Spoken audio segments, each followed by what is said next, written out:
طب مش حابب تدينا انفراد في اسم او اتنين يا مرتضى بيه؟ يعني احنا يمكن ربنا وفقنا في زياره اسكندريه. انا اولا بشكر السيد رئيس نادي اتحاد اسكندري الدكتور مشالي. نعم. احنا عملنا اتفاقيه معاه مش عشان لعيبه بس، على فكره احنا خدنا لاعب سله كمان. اي لاعب الاتحاد الاسكندري هيحتاجه من الزمالك هديهوله. كويس. اي لاعب. اتفقنا على محمد حمدي. محمد حمدي. النهارده بالاتفاق مع النادي المصري والفلوس راحت الحمد لله. اتفقنا مع محمد عادل جمعه الباك الشمال. وال 15 لاعب التانيين مفاجاه. طيب محمد حمدي، بس انا المعلومات بتقول انه مضى في الاهلي، هل الكلام ده مظبوط؟ طب ينفع يمضي في الاهلي تاني بقى اهو؟ ينفع يمضي في الاهلي وهو على ذمه نادي تاني؟ لا خلاص.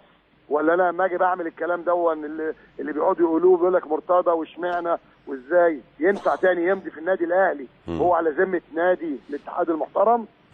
ينفع تاخد لاعب من ورا ناديه؟ تمام. طيب المبدا ده مش عندي. كابتن بركات له سؤال عند حضرتك اخيرا.